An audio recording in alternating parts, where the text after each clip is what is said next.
Hello everybody दोस्तों, आप सभी का स्वागत है मेरे यूट्यूब चैनल पर।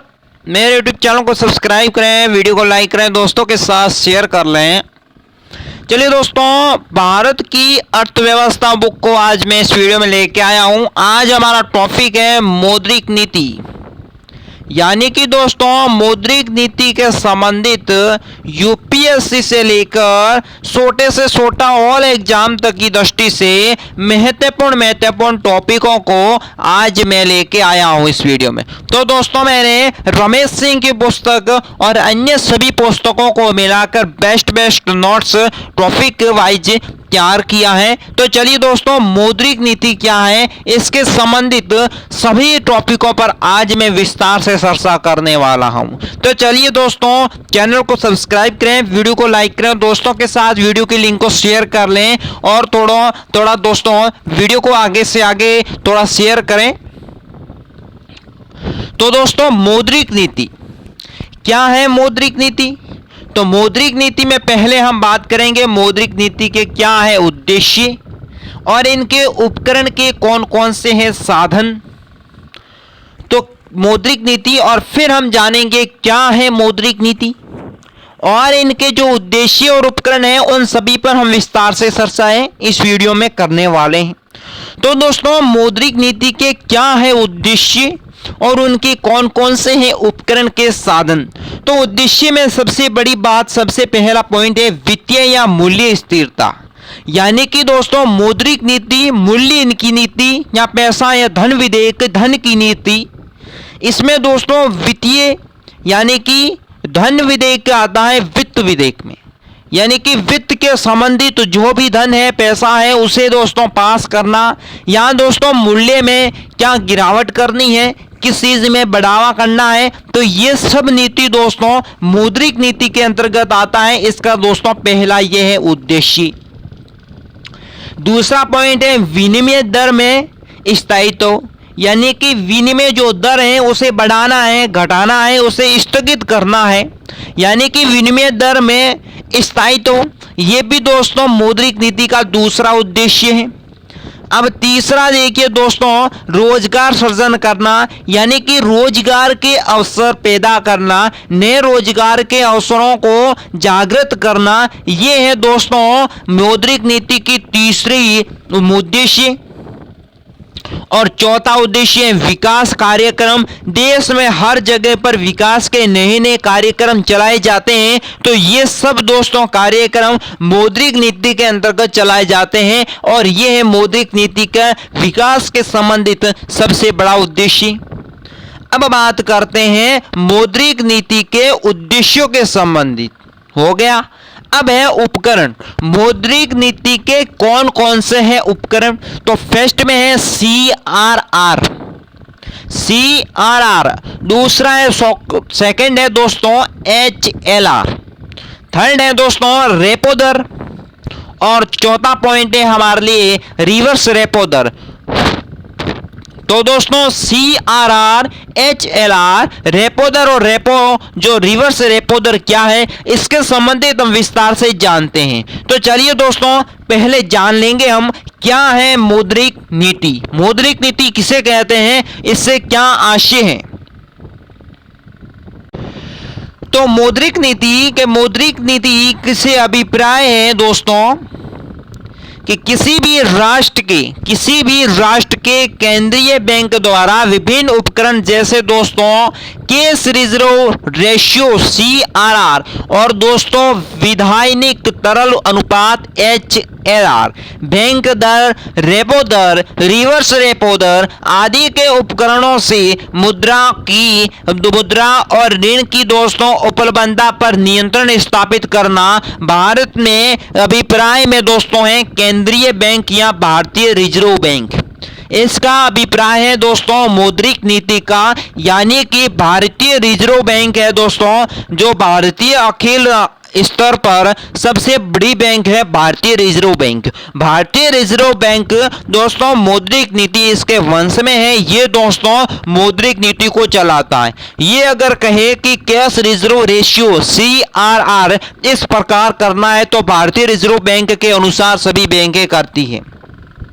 यानी कि मौद्रिक नीति का यह अभिप्राय है कि बैंकों के कार्यक्रम से लेकर जैसे HLR, CRR, बैंकों दर, रेपो दर, रिवर्स जो रेपो दर आदि का उपयोग मुद्रा या ऋण किस प्रकार लोगों को प्रबंध करवाना है, ये सभी दोस्तों भारतीय रिजर्व बैंक तय करता है। यह है मौद्रिक नीति। किसी भी देश की अर्थव्यवस्था को सुचारू रूप से चलाने के लिए मुद्रा पर उपयोग या नियंत्रण रखना अति आवश्यक होता है। यानी कि दोस्तों देश की अर्थव्यवस्था को सुचारू रूप से व्यवस्थित रूप से चलाने के लिए मुद्रा का उपयोग या उसका नियंत्रण कर रखना या दोस्तों उसका अति आवश्यक रूप से मुद्रा का नियोग करना या नियंत्रित करना, यह दोस्तों काम मौद्रिक नीति के अंतर्गत आता है। भारतीय रिजर्व बैंक मौद्रिक नीति से अर्थव्यवस्था में मुद्रा को संकुचन एवं प्रचार को नियंत्रण करता है। यानी कि दोस्तों मुद्रा को किस प्रकार चलाना है, क्या आज की रेपो दर रखनी है, क्या आज की GST दर रखनी है, ये सभी दोस्तों भारतीय रिजर्व बैंक से अनुमति ली जाती है। इसलिए दोस्तों भारतीय रिजर्व बैंक की मौद्रिक नीति के अनुसार इन भारत की अर्थव्यवस्था में मुद्रा के दोस्तों संकुचन किस प्रकार या उसके प्रसार हो रहा है, तो उसका नियंत्रित भारतीय रिजर्व बैंक के हाथों में है। भारत में मौद्रिक नीति को MPC द्वारा प्रत्येक 2 माह में बनाया जाता है। मौद्रिक नीति बनाने वाली इस MPC के सदस्य होते हैं और इसकी अध्यक्षता रिजर्व बैंक के गवर्नर करता है। यानी कि मौद्रिक नीति के अनुसार मुद्रा का किस प्रकार विनियोग करना है, यह सभी कौन करता है, MPC। यानी कि दोस्तों मॉनेटरी पॉलिसी कम्युनिटी नाम की एक दोस्तों कमेटी होती है, उसके प्रत्येक 2 माह में इसको बनाया जाता है और इसके दोस्तों MPC के सदस्य और प्लस यानी कि सदस्य प्लस एक दोस्तों गवर्नर जनरल होता है, वो दोस्तों मौद्रिक नीति को तय करते हैं। अब इस वीडियो हम जानेंगे मौद्रिक नीति है उसके क्या है उद्देश्य मौद्रिक नीति के। तो मौद्रिक नीति के प्रमुख उद्देश्य, तो पहला उद्देश्य है वित्तीय या मूल्य स्थिरता। यानी कि मौद्रिक नीति में वित्तीय या स्थिरता या मूल्य स्थिरता किस प्रकार रखनी है। मूल्य स्थिरता का सामान्य अर्थ बाजार में उत्पादकों के मूल्य में तेज की गिरावट या बढ़ोतरी को रोकना। यानी कि दोस्तों वित्तीय या मूल्य स्थिरता से ये मतलब है कि मूल्य स्थिरता का सामान्य अर्थ ये है कि बाजार में अगर उत्पादक मूल्य से तेजी या गिरावट करनी है, अगर बाजार में किसी भी वस्तु में मूल्य में बढ़ावा करना है या इसे घटोतरी करनी है, ये सभी दोस्तों वित्तीय बैंक करती है भारतीय रिजर्व बैंक। यानी कि वित्तीय मूल्य की स्थिरता ये करती है। यदि किसी भी अर्थव्यवस्था में मुद्रा की मात्रा पर नियंत्रण न रखा जाए तो उस अर्थव्यवस्था में स्थिरता समाप्त हो जाएगी। अगर दोस्तों अर्थव्यवस्था में मुद्रा की मात्रा को नियंत्रण न रखें तो दोस्तों उस अर्थव्यवस्था का स्थिरता समाप्त हो जाएगी। यानी कि पैसे का कोई मूल्य नहीं होगा। उदाहरण के लिए अगर अर्थव्यवस्था में मुद्रा की मात्रा बढ़ जाए तो लोगों के पास क्रय शक्ति बढ़ जाएगी और जिससे दोस्तों उत्पादकों के दाम बढ़ने लगेंगे और मुद्रास्फीति क्या होती है, प्रभावित होती है। यानी कि दोस्तों पैसे हैं दोस्तों उसको बढ़ावा क्यों नहीं मिल रहा है, क्योंकि अर्थव्यवस्था में अगर पैसों या मुद्रा का दोस्तों बढ़ावा हो जाता है तो दोस्तों उस देश की क्रय शक्ति में बढ़ावा हो जाता है और उत्पादक के दाम है वे दोस्तों बढ़ने लग जाते हैं, जिससे क्या प्रभावित होगा, भारत का मुद्रास्फीति प्रभावित हो सकता है। अतः मौद्रिक नीति से केंद्रीय बैंक दोस्तों अर्थव्यवस्था में मूल्य स्थिरता बनाए रखते हैं। यानी कि केंद्र के जो भी बैंक हैं वे सभी बैंक दोस्तों बैंक हैं, वे मौद्रिक नीति के अर्थव्यवस्था में मूल्य स्थिरता होती है ना, उनको बनाए रखने का काम केंद्र की बैंकें करती है। केंद्र की बैंकें काम क्या करती हैं, मूल्य स्थिरता को बनाए रखने का काम करती हैं। अब देखिए मौद्रिक नीति का दूसरा उद्देश्य है विनिमय दर से स्थायित्व। विनिमय दर से स्थायित्व किस प्रकार का होता है? मौद्रिक नीति में विनिमय दर से स्थायित्व से अभिप्राय है भारतीय मुद्रा की विदेशी मुद्रा की तुलना मूल्य से है। यानी कि दोस्तों विनिमय दर के अनुसार भारत की मुद्रा है दोस्तों विदेशी मुद्रा से तुलना की जाती है मौद्रिक नीति के अंतर्गत विनिमय दर से स्थायित्व। यदि इस पर नियंत्रण न रखा जाए तो दोस्तों क्या होता है, भारतीय मुद्रा का मूल्य है ना वो अंतर्राष्ट्रीय बाजार में गिर जाता है। अगर दोस्तों विनिमय दर के स्थायित्व भारतीय मौद्रिक व्यवस्था में न रखा जाए तो दोस्तों क्या होगा, मुद्रा का मूल्य अंतर्राष्ट्रीय बाजार में गिर जाता है, जिससे दोस्तों क्या काम का हो जाएगा। अगर दोस्तों भारतीय मुद्रा के मूल्य है जो अंतर्राष्ट्रीय बाजार में गिर जाए ना तो दोस्तों भारत की अर्थव्यवस्था दुष्प्रभावित होगी, अर्थव्यवस्था गिर जाएगी। अब देखिए दोस्तों अगला पॉइंट है रोजगार सृजन, यानी कि मौद्रिक नीति के तहत रोजगार सृजन। मौद्रिक नीति के द्वारा रोजगार सृजन को बढ़ावा मिलता है। रोजगार सृजन में बढ़ावा इस प्रकार मिलता है कि जितना काम करो उतना दाम, जितना काम उतना दाम। आपने जरूर पढ़ा होगा कि जितना दाम उतना काम, जितना काम करोगे उतना ही आपको दाम मिलेगा। ये है दोस्तों मौद्रिक नीति। इसके द्वारा अगर रोजगार को सृजन कैसे मिलता है, जितना आप काम करोगे उतना दाम मिलेगा। इसलिए दोस्तों ये रोजगार सृजन को भी मौद्रिक नीति बढ़ावा देती है। परंतु देखिए मौद्रिक नीति को रोजगार सृजन या वित्तीय मूल्य में स्थिरता के लक्ष्य के बाद ही स्थान दिया जाता है। अगर देश में मौद्रिक नीति या रोजगार सृजन की बात है ना तो वित्तीय मूल्य की स्थिरता का लक्ष्य है ना वो सीमित करना पड़ता है। अब देखिए मौद्रिक नीति में विकास क्या प्रभाव पड़ता है,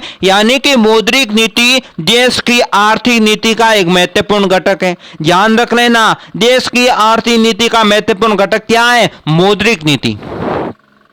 देश की आर्थिक विकास ही इसका परम उद्देश्य है। देश का आर्थिक विकास करना मौद्रिक नीति का एक परम उद्देश्य माना जाता है।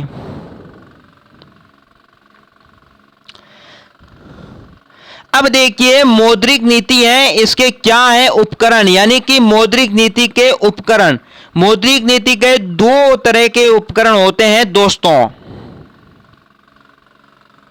यानी कि मौद्रिक नीति के दो उपकरण होते हैं। एक है प्रत्यक्ष उपकरण, वे उपकरण जो मुद्रा की मात्रा पर प्रत्यक्ष नियंत्रण रखते हैं। यानी कि मौद्रिक नीति के दो दोस्तों उपकरण के उद्देश्य होते हैं। एक है प्रत्यक्ष उपकरण। प्रत्यक्ष उपकरण के तहत वे उपकरण जो मुद्रा की मात्रा को प्रत्यक्ष रूप से नियंत्रण रखना चाहते हैं। जैसे देखिए दोस्तों कैसे रिजर्व रेशियो, यानी सभी बैंकों को अपने पास उपलब्ध पैसे जैसे बैंक उपभोक्ता द्वारा जमा किया गया में से केंद्रीय बैंकों के पास कुछ पैसे रिजर्व बैंक द्वारा रखना अनिवार्य होता है। यानी कि कैश रिजर्व रेशियो का मतलब यह होता है सभी बैंकों को अपने पास उपलब्ध पैसे जैसे बैंक उपभोक्ता द्वारा जमा किया जाता है उनमें से केंद्रीय बैंक के पास कुछ पैसे रखने होते हैं, उसके दोस्तों अनुपात में रखा जाता है।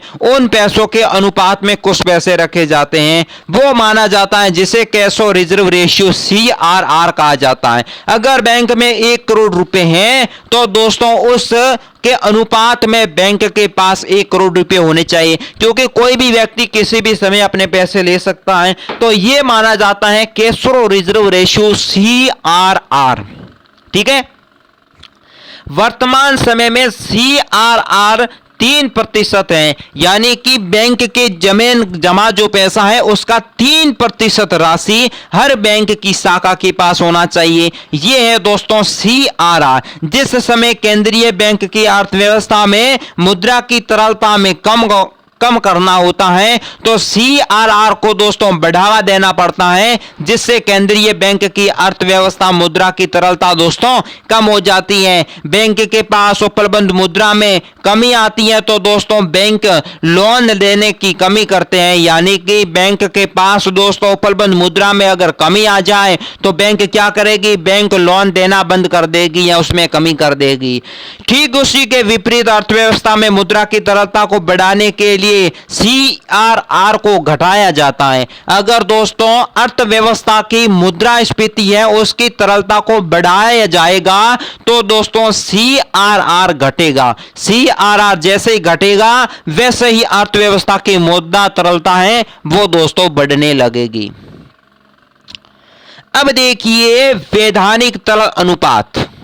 ये दोस्तों बैंकों के पास जमा राशि का वो भाग होता है, यानी कि बैंक के पास जमा राशि का वो भाग जिसे बैंकों को अपने पास सुरक्षित रखना अनिवार्य होता है वो माना जाता है वैधानिक तरलता अनुपात HLR।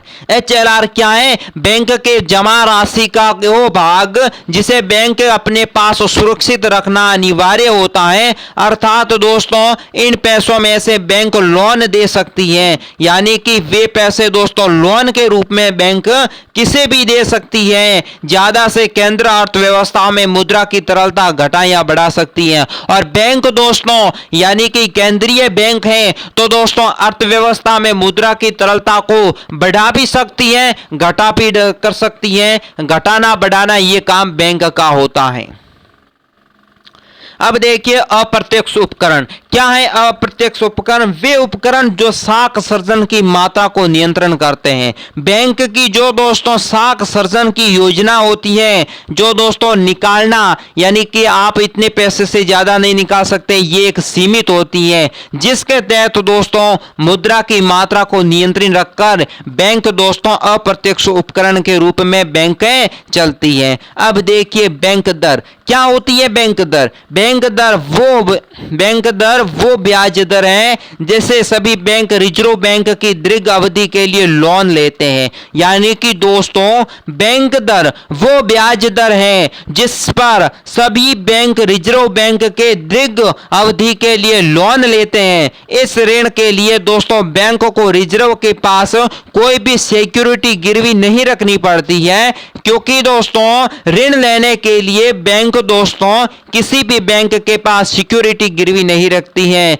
मुद्रास्फीति के समय दोस्तों महंगाई को कम करने के लिए रिजर्व बैंक क्या करती है? बैंक दर को बढ़ाकर लोन को महंगा कर देती है, जिससे बैंक के लिए लोन महंगा हो जाता है। इसके फलस्वरूप बैंक भी ब्याज दरों में वृद्धि कर देती है, जिससे आम उपभोक्ता के लिए लोन महंगा हो जाता है। इस तरह अर्थव्यवस्था में मुद्रा की मात्रा कम हो जाती है।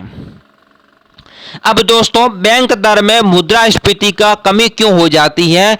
क्योंकि दोस्तों छोटी बैंकें होती हैं वे दोस्तों रिजर्व बैंक से लोन लेती हैं और लोन लेने के लिए कोई सिक्योरिटी गिरवी नहीं रखनी पड़ती है, क्योंकि इसलिए दोस्तों रिजर्व बैंक उन्हें मुद्रास्फीति के महंगाई पर लोन देती है। और महंगाई पर जैसे लोन देती है तो दोस्तों जो उपभोक्ता लोन लेगा उसको भी लोन महंगा करना पड़ेगा अगली बैंक को। तो जैसे ही वो दोस्तों लोन महंगा होगा तो भारत की अर्थव्यवस्था में मुद्रा की मात्रा की कमी हो जाएगी, जिसमें दोस्तों उपभोक्ता का लोन बहुत महंगा पड़ जाता है। ये है दोस्तों बैंक दर की कमी।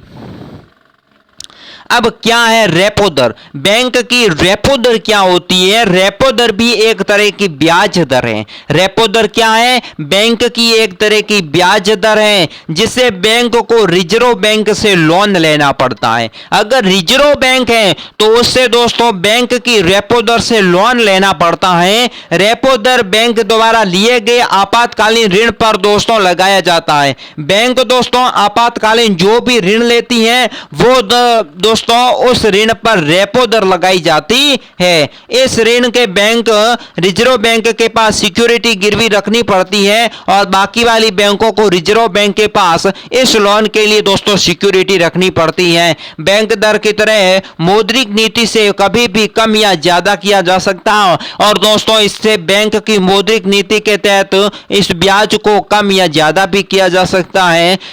रिवर्स रेपो दर वो ब्याज दर है जिस पर रिजर्व बैंक अपने ग्राहकों या बैंकों को कम अवधि के लिए लोन लेता है। यानी कि दोस्तों रेपो दर वो होती है की ब्याज दर है वो बैंकों का रिजर्व बैंक से लोन लेने पड़ता है, तो वो लोन दोस्तों रेपो दर बैंकों द्वारा अल्पकालिक ऋणों पर दिया जाता है। इन ऋणों के लिए कुछ सिक्योरिटी बैंक वालों को गिरवी रखनी पड़ती है और ये दोस्तों बैंक दर की तरह मौद्रिक नीति में भी कम या ज्यादा प्रभाव भी पड़ सकता है।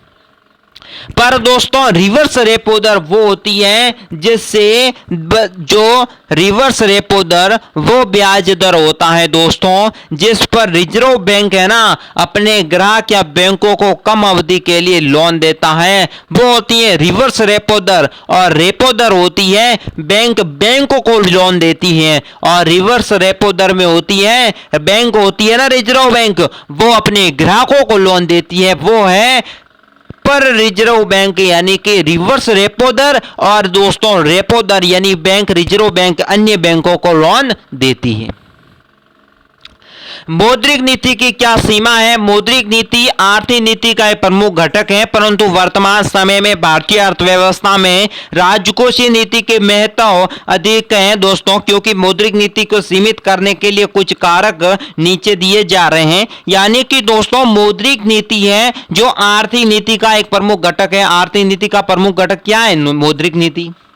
वर्तमान समय में दोस्तों भारतीय अर्थव्यवस्था में राजकोषीय नीति का अधिक महत्व चल रहा है। अब देखिए यहां पर भारतीय अर्थव्यवस्था में सबसे बड़ा क्षेत्र ऐसा भी है जो नकद में लेन देन करता है, जिस कारण यह मौद्रिक नीति अप्रभावी हो जाती है। यानी कि मौद्रिक नीति में भारतीय अर्थव्यवस्था में एक बड़ा क्षेत्र ऐसा भी है जिसमें दोस्तों क्या होता है कि नकद में लेन देन करना हो, यहां दोस्तों यहां पर मौद्रिक नीति को अप्रभावी हो जाती है। यह दोस्तों होती है बैंक की रेपो दर के अंतर्गत। अब देखिए ब्लैक सेकंड है, ब्लैक इकोनॉमी को मौजूदगी में मौद्रिक नीति को प्रभावित होती है। काली अर्थव्यवस्था, काला धन जमा हो जाता है, तो दोस्तों उससे क्या होता है, काली अर्थव्यवस्था के कारण मौद्रिक नीति भी प्रभावित होती है। ब्लैक इकोनॉमी में लेन देन करना बिना कागज कार्रवाई नकद किया जाते हैं। यानी कि दोस्तों इकोनॉमी में अगर आप ब्लैक इकोनॉमी में सभी लेन देन बिना कागज जो कार्रवाई के नकदी किए जाते हैं। गैर बैंकिंग वित्तीय संस्थाओं का भारत की जो बड़ी मात्रा में सक्रिय होता है, क्योंकि दोस्तों NBFCs पर मौद्रिक नीति पर कोई भी नियंत्रण नहीं रहता, यह भी मौद्रिक नीति का प्रतिकूल प्रभाव पड़ता है। सरकार द्वारा लोक लुभावना योजना और दोस्तों यहां पर विदेशी निवेश या अन्य उपकरणों को मौद्रिक नीति प्रभावित करती है। अब दोस्तों मौद्रिक नीति तो हो गई पूरी। अब नेक्स्ट हमारा अध्याय है राष्ट्रीय आय के संबंधित। भारतीय अर्थव्यवस्था में राष्ट्रीय आय से क्या संबंधित है, इन सभी का विस्तार से वर्णन अगले वीडियो में मैं नेक्स्ट करने जा रहा हूं। इस वीडियो को देखना मत भूलना, साथ ही चैनल को सब्सक्राइब करें, वीडियो को लाइक करें, वीडियो को दोस्तों के साथ शेयर कर लें। अगर दोस्तों मौद्रिक नीति के संबंधित कोई भी तथ्य अगर पीछे रह चुका है, अगर इसे आपको कोई समझ में नहीं आया है, तो हमें दोस्तों कमेंट बॉक्स में जरूर बताइएगा। साथ ही दोस्तों चैनल को करिए सब्सक्राइब और दोस्तों वीडियो को लाइक कर दीजिएगा। और दोस्तों वीडियो को अनलाइक न करें। कमेंट बॉक्स में आपका कोई भी सवाल है तो दोस्तों कमेंट बॉक्स में हमें जरूर बताएं। आज के वीडियो में बस इतना ही, मुझे दीजिए इजाजत, नमस्कार।